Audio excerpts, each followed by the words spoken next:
அனைவருக்கும் வணக்கம். தொடர்ந்து மார்ச் 1 தொடங்கி 30 நாட்கள் திராவிட மாடல் அரசு குறித்து பல்வேறு தலைப்புகளில் தமிழ்நாடு முதலமைச்சரினுடைய சாதனைகள் மட்டுமின்றி, திராவிடர் இயக்கத்தினுடைய சாதனைகளை கொண்டு சேர்க்கக்கூடிய மிகப்பெரிய பணியை திராவிட முன்னேற்றக் கழகத்தின் மருத்துவர் அணி முன்னெடுத்திருக்கிறது. இதை தொடர்ந்து முன்னெடுத்து வரக்கூடிய திராவிட முன்னேற்றக் கழகத்தின் மருத்துவர் அணி தலைவர், செயலாளர் ஆகிய நமது நாடாளுமன்ற உறுப்பினர் சகோதரி கனிமொழி NVN சோமு அவர்களுக்கும், சட்டமன்ற உறுப்பினர் அண்ணன் எழிலன் நாகநாதன் அவர்கள் உள்ளிட்ட இந்த நிகழ்வை ஒருங்கிணைத்திருக்கக்கூடிய அனைத்து தோழர்களுக்கும் அன்பான வணக்கம். பகுத்தறிவு பாதையில் திராவிட மாடல் இந்த தலைப்புக்குள்ள போறதுக்கு முன்னாடி முதல்ல இந்த பகுத்தறிவு அப்படின்ற சிந்தனையை திராவிட முன்னேற்ற கழகம் எப்படி அணுகியது, முத்தமிழறிஞர் கலைஞர் அவர்கள் இந்த செய்திகளை எல்லாம் எப்படி அணுகினார் அப்படின்றத பார்த்துட்டு இன்றைக்கு இருக்கக்கூடிய முதல்வர் அந்த வழியில் எப்படி பயணிக்கிறார் அப்படின்றத பார்த்தாதான் சரியா இருக்கும்.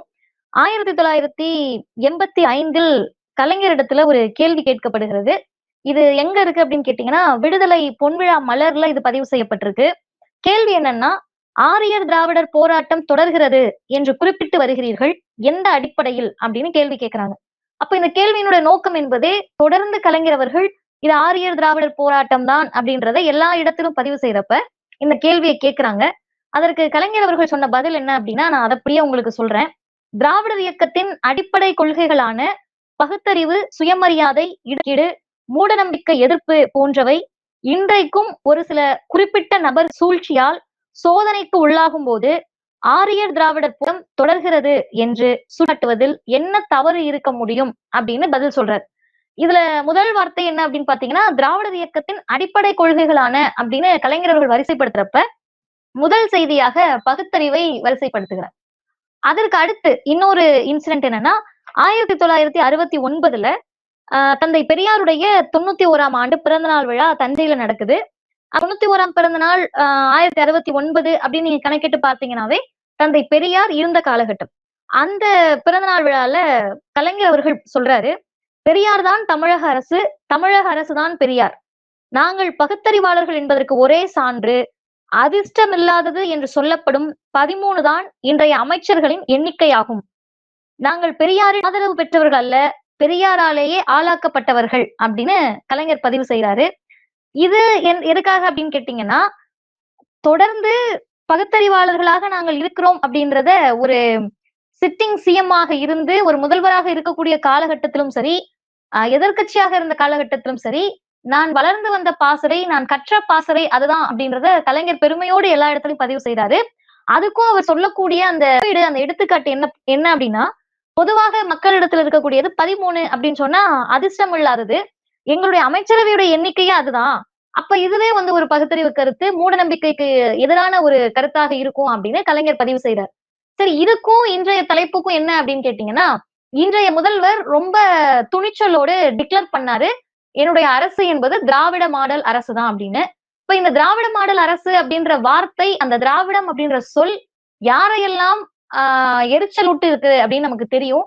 அந்த சொல் யாருக்கெல்லாம் எரிச்சல் ஊட்டி இருக்கோ, அப்படி எரிச்சல் அடைந்தவர்களுக்கு இப்போது நான் சொன்ன செய்தி இன்னும் எரிச்சல் ஆகும்.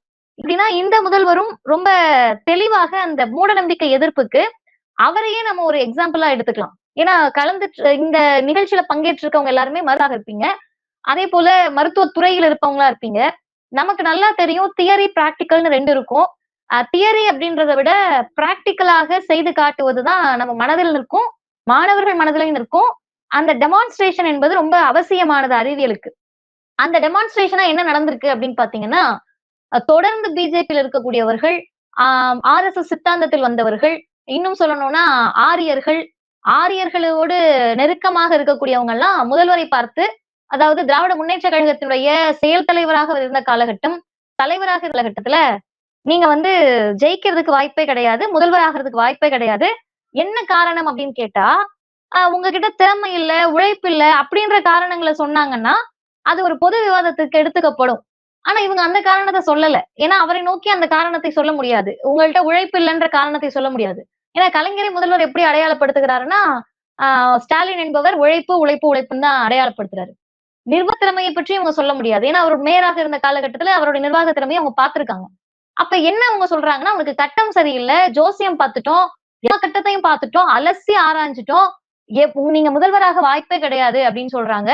இது பிஜேபி மட்டுமல்ல, எதிரியில் இருந்தவர்கள் எல்லாருமே சொல்றப்ப, இவர் எப்படி டெமான்ஸ்ட்ரேஷனா இருக்காரு? ஒரு மூட நம்பிக்கைக்கு எதிர்ப்பாக. இது எல்லாமே மூட நம்பிக்கையான கருத்துக்கள். இதற்கு எப்படி எதிராக இருந்து ஒரு செயல்முறை விளக்கமா இருக்காரு அப்படின்னு கேட்டீங்கன்னா, 2019 நாடாளுமன்ற தேர்தல், 2019 சட்டமன்ற இடைத்தேர்தல், 2019 9 மாவட்ட ஊரக உள்ளாட்சி தேர்தல், 21 ஊரக உள்ளாட்சி தேர்தல், 21 சட்டமன்ற தேர்தல், திரும்ப 22 நகர்ப்புற உள்ளாட்சி தேர்தல், 23 ஈரோடு கிழக்கு இடைத்தேர்தல், 24 நடைபெற்ற நாடாளுமன்ற தேர்தல், அதே நேரத்தில் நடைபெற்ற விளாவங்கோடு விக்கிரவாண்டி இடைத்தேர்தல், 2025 ஈரோடு கிழக்கு இடைத்தேர்தல் இப்ப நடந்தது இல்லையா? இப்படி தொடர்ந்து 11 வெற்றி பெற்றிருக்கிறது திராவிட முன்னேற்ற கழகம். அதாவது முதல்வருடைய தலைமையிலான இந்த கூட்டணி அப்படின்னு சொல்றப்ப அவர் ஒரு டெமான்ஸ்ட்ரேஷனா இருக்காரு. செயல்முறை விளக்கமாக நீங்கள் சொன்ன எல்லா மூடநம்பிக்கை கருத்துகளையும் நான் தவிடுபொடியாக்குகிறேன் அப்படின்றதே ஒரு பகுத்தறிவு கண்ணோட்டத்துல தான் நம்ம யோசிக்க முடியும். அதே போல கலைஞருடைய வழியில் முதல்வர் அவர்கள் என்ன டிக்ளேர் பண்ணாரு அப்படின்னு கேட்டீங்கன்னா, அது 2019 இருக்கட்டும், திரும்ப முதல்வரான பிறகு 21 இருக்கட்டும், அல்லது இப்ப அவரு பெரியார் திடலுக்கு கடந்த 2024 டிசம்பர் 24 அன்றைக்கு வந்தப்பவா இருக்கட்டும், தொடர்ந்து அவர் என்ன சொல்றாருன்னா, எங்கள் பாதையை தீர்மானிப்பது பெரியார் திடல் தான், தந்தை பெரியார் தான் அப்படின்னு சொல்றதுல இருந்தே இது பகுத்தறிவின் மீது முதல்வருக்கு இருக்கக்கூடிய அந்த ஆர்வத்தையும் அக்கறையையும் நம்ம புரிஞ்சுக்க முடியுது. சரி, இதுக்காக என்ன செஞ்சாங்க? பகுத்தறிவு பாதையில இருக்கணும்னா இதுக்காக என்ன செஞ்சாங்க அப்படின்னு. இத நம்ம சொல்றப்பயே நிறைய பேர் என்ன கேட்பாங்க பகுத்தறிவு பாதையில இருக்கேன்னு சொல்றீங்க. இந்து சமய அறநிலையத்துறையில இதெல்லாம் நடக்குதே. இந்து சமய அறநிலையத்துறையின் சார்பாக இத்தனை விசேஷங்கள் நடக்குது. மாநாடு நடத்துறாங்க. இதெல்லாம் நடக்கிறப்ப இத எப்படி ஒரு பகுத்தறிவு பாதைன்னு சொல்ல முடியும்னு ரொம்ப குறிப்பா நம்ம சொல்லணும் அப்படின்னா, ஒரு மக்கள் முழுவதுமாக பகுத்தறிவாளராக இருக்கக்கூடிய ஒரு மாநிலத்தில் நீங்கள் முழுவதுமான மக்கள் ஏற்றுக்கொண்ட பகுத்தறிவு ஆட்சியை நடத்திட முடியும். ஆனால் கடவுள் நம்பிக்கை இருக்கக்கூடிய பெரும்பான்மை மக்களை கொண்ட ஒரு மாநிலத்துல கடவுள் நம்பிக்கைக்காக எதையும் நாங்க செய்வோம்னு சொல்லக்கூடிய மாநிலத்தில், அது மட்டுமல்லாமல் இந்த கடவுள் நம்பிக்கையை பக்தியை பயன்படுத்தி எப்போது கலவரத்தை தூண்டலாம்னு நினைக்கக்கூடிய பிஜேபி மாதிரியான நபர்கள் வாழக்கூடிய ஒரு மாநிலத்தில் எல்லாவற்றையும் பேலன்ஸ் பண்ணி நகர்த்தி கொண்டு போக வேண்டிய ஒரு தேவை ஒரு மாநில அரசுக்கு ஏற்படும். அதையெல்லாம் கடந்த முதல்வர் என்ன பண்றாரு அப்படின்றத பார்த்தோம்னா, முதல்ல அந்த மக்களை நீங்க எஜுகேட் பண்ணணும். பகுத்தறிவினுடைய ரேஷனலிசம் உடைய தேவை என்ன? அறிவினுடைய தேவை என்ன? அறிவு கையில் இருக்கிற போது நீங்க எந்த எல்லைக்கும் போலாம் அப்படின்றத அந்த மாணவர்களுக்கு, இளைஞர்களுக்கு நம்ம எஜுகேட் பண்ணணும். அவங்கள நீங்க எஜுகேட் பண்ணி அவர்களை பகுத்தறிவாளர்களாக மாற்றுவதற்கான பணியை செய்கிற போது மற்ற எல்லாமே அடிபட்டு போயிடும். அப்படி இருக்கிறப்ப இவர் என்ன செய்யறாருன்னா, நான் ஒரு 5 செய்திகளை மட்டும் உங்ககிட்ட பகிர்ந்துக்கிறேன். முதல் செய்தி, எவ்வளவு முடியுமோ அவ்வளவு நூலகங்களை திறக்கிறாங்க. அது திராவிட முன்னேற்ற கழகத்தினுடைய இளைஞரணியின் சார்பில் மாண்புமிகு துணை முதல்வர் அவர்கள், அண்ணன் உதயநிதி ஸ்டாலின் அவர்களும் இளைஞரணி சார்பில் கலைஞர் நூலகங்களை, கலைஞர் பேரிலான நூலகங்களை சட்டமன்ற தொகுதிகள் எல்லாம் தொடங்கணும்னு சொல்லி அவங்க தொடங்குறாங்க ஒரு பக்கம். அது மட்டும் இல்லாமல் மாநில அரசின் சார்பில் கலைஞர் நூலகம் மதுரையில் தொடங்கினாங்க. இந்த மதுரையில் கலைஞர் நூலகம் தொடங்கினப்பவே நம்ம எல்லாருக்கும் இருந்த மகிழ்ச்சி என்னன்னா, சென்னையின் அடையாளமாக கலைஞர் அவர்களால் தொடங்கப்பட்ட பேரறிஞர் அண்ணாவின் பெயர் தாங்கிய இந்த அண்ணா லைப்ரரி எப்படி பல விளிம்பு நிலை மாணவர்களுக்கு, மிகவும் பிற்படுத்தப்பட்ட பட்டியலின மாணவர்களுக்கு, ஏழை எளிய மாணவர்களுக்கு அமர்ந்து படித்து தேர்வுகளை சந்திப்பதற்கு வாய்ப்பை ஏற்படுத்தியதோ, அதே போல மதுரை கலைஞர் நூலகம் செயல்படும் அப்படின்ற நம்பிக்கை நமக்கு இருந்துச்சு. ஆனா நம்முடைய நம்பிக்கையை மட்டுமே நம்ம டேட்டாவா எடுத்துக்க முடியாது. நம்பிக்கையை மட்டுமே டேட்டாவா எடுத்துக்கிட்டா அதுவுமே பகுத்தறிவுக்கு எதிரானதுதான். அப்ப நான் டேட்டா அடிப்படையிலேயே சொல்றேன். கலைஞர் நூலகத்தில் மதுரையில் படித்து மிகப்பெரிய அளவில் அரசு தேர்வில் 17 மாணவர்கள் வெற்றி பெற்றிருக்கிறாங்க. அந்த 17 மாணவர்களுக்கு சான்றிதழ் வழங்கப்பட்டிருக்கு.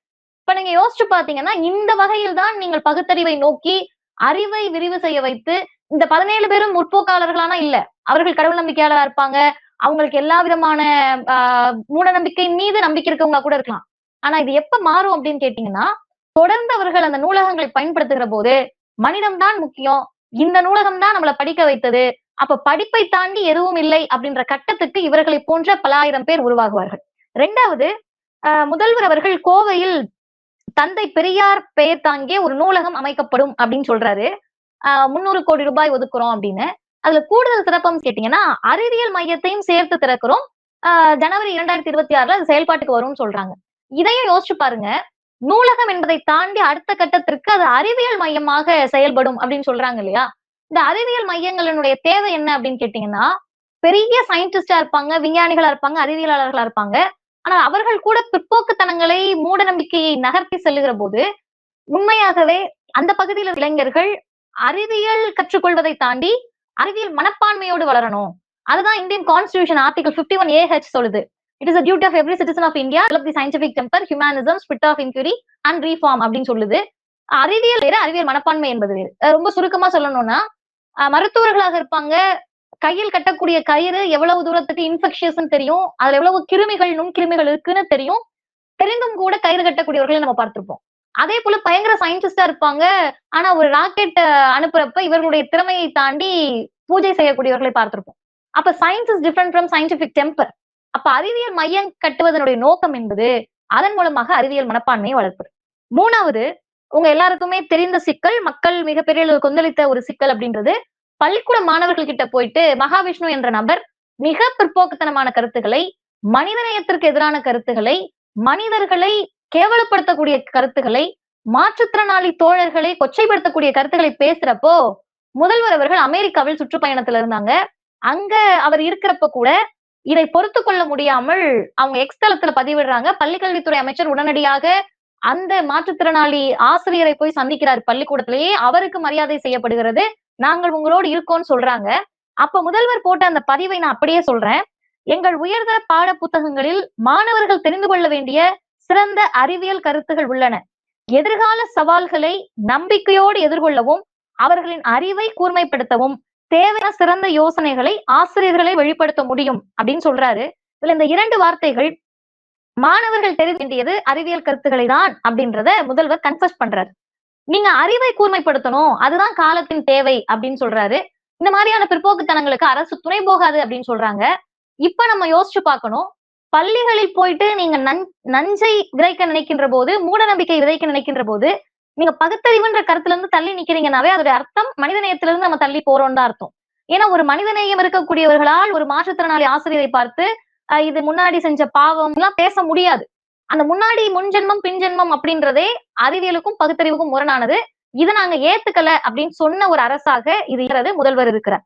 4வது முக்கியமானது, இந்த நோய்கள், குறிப்பாக பெண்களை தாக்கக்கூடிய நோய்களுக்கெல்லாம் குடும்பமும் சரி சமூகமும் சரி என்ன பண்ணும்னா, நீ செஞ்சப்பா இப்படிதான், இதுக்கு இதுதான் காரணம் அப்படின்னு சொல்லி சின்ன அம்மை நோய் தொடங்கி எல்லாத்துக்கும் ஒரு இட்டுக்கட்டி அதற்கான ஒரு சடங்கை, ஒரு மூட நம்பிக்கையை பரப்பிக்கிட்டே இருப்பாங்க. இப்ப இந்த புற்றுநோய் அப்படின்ற கேன்சரை ஒரு பெண்களுக்கு வந்துட்டாலே அந்த பெண்கள் வந்து ஒரு அருவருப்பானவர்கள் அப்படின்னு பார்க்கக்கூடிய காலகட்டத்துலதான் நம்ம இருந்தோம். அறிவியல் நாகரிகம் அடைந்து இதெல்லாம் அப்படிலாம் கிடையாது, இது வந்து ரொம்ப பரவலாக பரவக்கூடிய நோயாக இருக்கிறது, இதை நம்ம நோயாதான் பார்க்கணும்ன்ற சிந்தனை கொஞ்சம் கொஞ்சமா இப்ப வளர தோன்றி இருக்கு. அப்ப அறிவியலின் மூலமாக நீங்க பார்த்தா அந்த புற்றுநோய் அப்படின்றது இன்றைக்கு ஒரு நார்மலாக கூடிய அளவிற்கு எங்கு பார்த்தாலும் வளர்ந்துகிட்டு இருக்கு. அதுக்கு எதிராக ஒரு அரசு என்ன பண்ண முடியும் அப்படின்னு கேட்டீங்கன்னா, நோய்களை தடுப்பதற்கான முயற்சிகளை எடுப்பதுதான் ஒரு அரசினுடைய வேலை.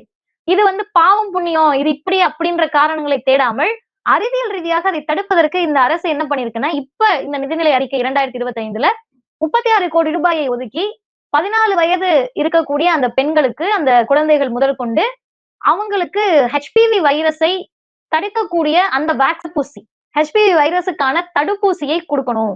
அதை கொஞ்சம் கொஞ்சமாக பரவலாக எல்லாருக்கும் கொடுக்கணும் அப்படின்னு. இது என்னங்க இருக்கு அப்படின்னு கேட்டா, ஒரு அரசு எந்த நோயை, அதுவும் குறிப்பாக செல் கேன்சர், கருப்பை வாய் புற்றுநோய், அது வந்துட்டா அத ஏதேதோ காரணங்கள் சொல்லி அந்த பெண்கள் முடங்கிவிடக் கூடாது அப்படின்ற கண்ணோட்டத்தோடு இயங்குவதுமே பகுத்தறிவு சார்ந்த விஷயமா தான் நம்ம பார்க்கணும்.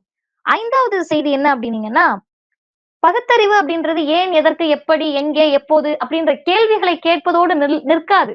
அந்த பகுத்தறிவினுடைய எல்லை எதுவாக இருக்கும் அப்படின்னீங்கன்னா, சாமானிய மனிதர்களுக்கான ஒரு மனிதநேயத்தை சொல்லுவதோ அல்லது சுயமரியாதையை பற்றி நிறைய யோசிப்பதுமா இருக்கும். இதுக்கும் நான் இப்ப சொல்ல போற விஷயத்துக்கும் என்ன சம்பந்தம் அப்படின்னு கேட்டீங்கன்னா, திருநர்களை ஊர்காவல் படையில பணியமர்த்தணும் அப்படின்னு நிதிநிலை அறிக்கையில சொல்றாங்க.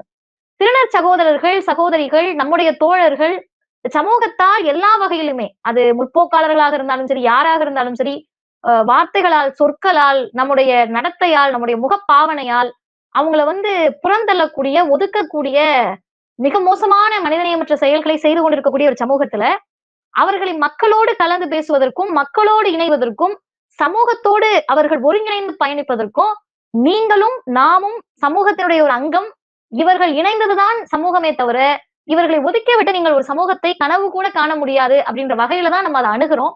அந்த வகையில் ஊர்க்காடையில் இவர்களை அமர்த்துவது அப்படின்றது அவர்களுடைய சுயமரியாதைக்கானது. இது வந்து உங்களுக்கான பயிற்சி கொடுக்கப்படும். ஊர்காவல் படையில் மற்றவர்களைப் போல உங்களுக்கும் அந்த சீருடை கொடுக்கப்படும்.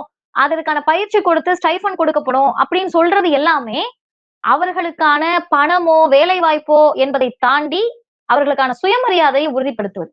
அப்போ ஒரு பகுத்தறிவாக யோசிக்கக்கூடிய பகுத்தறிவு ரீதியில் யோசிக்கக்கூடிய ஒரு அரசுக்கு தான் இன்க்ளூசிவ் என்று சொல்லக்கூடிய அனைவரையும் உள்ளடக்கிய ஒரு வளர்ச்சியை பற்றி சிந்திக்க முடியும். ஒரு காவி சாயம் பூசப்பட்ட சாமியார்கள் ஆளக்கூடிய ஊப்பி போன்ற மாநிலங்களை நீங்க பாத்தீங்கன்னா அறிவியலுக்கு புறம்பான விஷயங்களுக்கு கோடி கணக்குல கொட்டி கொடுப்பாங்க. கும்பமேளா போன்ற இதுல இத்தனை பேர் செத்தாங்களேன்னு கேட்டா அது எல்லாமே பகுத்தறிவு ரீதியாக ஒரு அரசு நடக்கின்ற போது மக்கள் கடவுள் நம்பிக்கையாளர்களாக சாமியை நோக்கி போறாங்க, அதனால மரணம் ஏற்படுது அப்படின்ற அளவுல அதை சுருக்கி பார்க்காமல் அதற்கு ஒரு மாநில அரசினுடைய முதல்வர் சொல்லக்கூடிய பதிலும் அப்படியே பகுத்தறிவுக்கு எதிரானதாக இருக்கும் அப்படின்னா அதுல இருந்துதான் நான் நம்முடைய முதல்வரை ஒப்பிட்டு பார்க்கணும். அறிவியல் ரீதியாக சிந்திப்பதற்கு ஒரு தடை வருகின்ற போது, அறிவியல் ரீதியாக செயல்படுவதற்கு ஒரு தடை வருகின்ற போது அதை எதிர்த்து குரல் எழுப்பக்கூடிய அளவிற்கு ஒரு அரசு செயல்படுது அப்படின்னா பகுத்தறிவு பாதையில் திராவிட மாடல் அரசு நடைபோடுகிறது அப்படின்ற வகையில் தான் நம்ம இதை பார்க்க முடியும். தொடர்ந்து பகுத்தறிவு ரீதியான கருத்துக்களை நாம் பரப்ப வேண்டிய தேவை இருக்கிறது. குறிப்பாக பள்ளி கல்லூரி மாணவர்கள் கிட்ட நம்ம போய் சேர்க்க வேண்டிய தேவை இருக்கு. அந்த பணி யாருக்கு அதிகம் இருக்குன்னா மருத்துவர் அணியில் இருக்கக்கூடிய தோழர்களுக்கு அதிகம் இருக்கு. ஏன்னா நம்ம தான் அறிவியலை படிக்கிறோம். படித்த அறிவியலை அறிவியல் மனப்பான்மையாக சயின்டிபிக் டெம்பரா மாற்ற வேண்டிய கடமை. அதை எப்படி எங்கு சரியாக செய்ய வேண்டும் அப்படின்ற பணியை திராவிட முன்னேற்ற கழக மருத்துவர் அணி சமூக நீதி பகுத்தறிவு என்ற தலைப்பில் தொடர்ந்து மாணவர்களை சந்திய மிகப்பெரிய முன்னெடுப்பையும் அவர்கள் எடுத்திருக்கிறார்கள். அதற்கும் என்னுடைய வாழ்த்தை தெரிவித்து தமிழ்நாட்டினுடைய முதலமைச்சருக்கு திராவிட மாடல் முதலமைச்சருக்கு அனைவரின் சார்பிலும் பிறந்தநாள் வாழ்த்துக்களை தெரிவிக்கிறேன். நன்றி.